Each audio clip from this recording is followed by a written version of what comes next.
it's like a weight distribution. So the weight distribution seminar. There's a couple on there. There's one I think here at Portland, and then there's the other one here at Gracie, Kentucky, which I've not seen before.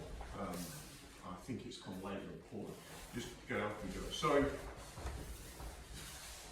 we were talking about in the week around why from scarf hold, I don't recommend trying to, when you're on scarf hold top, I don't really recommend trying to force the arm between the legs. So we talked about, we're in this position, and I've got, I'm kind of here. We talked about breaking the grip and how a lot of people try and force the arm down, and they rely on the fact a lot of the time that the person on the bottom doesn't really know what to do once the arm goes between the legs. And I mentioned that the best position for Joe to go to here is to try to feed his arm under, walk his hips to his here, form a scarf frame, which is what I originally had, and now he just rolls me over. So if you're with somebody who's very big, very strong, and they get you in a scarf hold, and they begin trying to break that grip, what I'm basically saying is, you don't really fight it.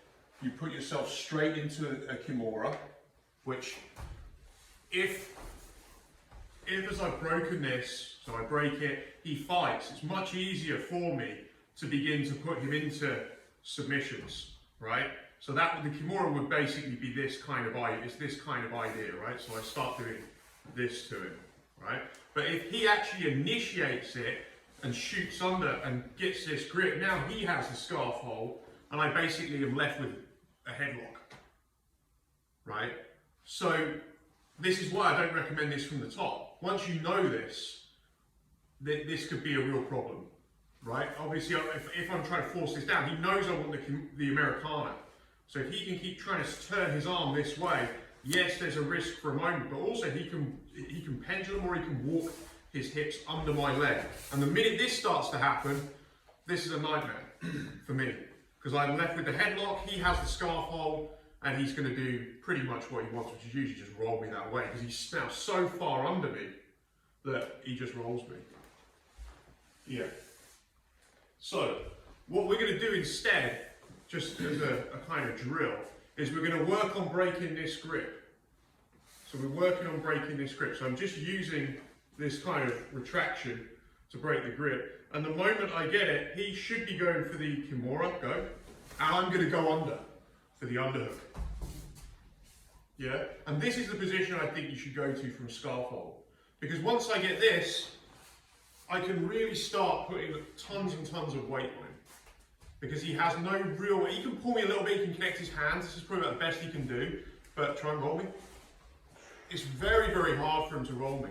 And I just work and keep putting my weight on top.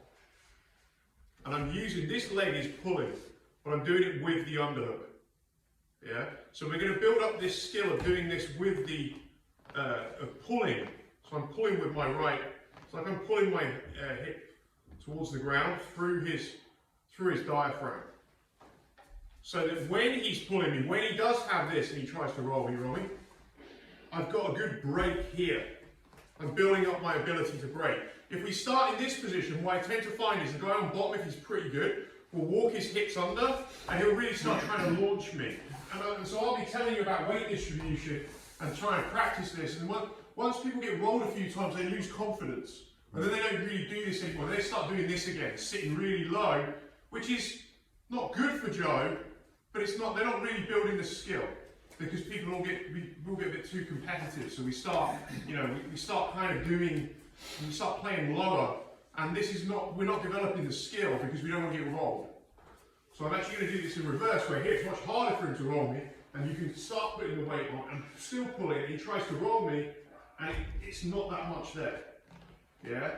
And so we start to build the skill of having the underhook with it, and then I want people to actually start getting really good at this, and then also working on that pull. So I go up on him, and I pull. So he tries to roll me, yeah. And that's what I'm looking for. So we're going to start off by just pummeling to the underhook. So we'll just go through that. You're breaking the grip. He's going to go to put himself in the Kimura. and we just get the underhook. And then we put all our weight on. Yeah, let's give it a go.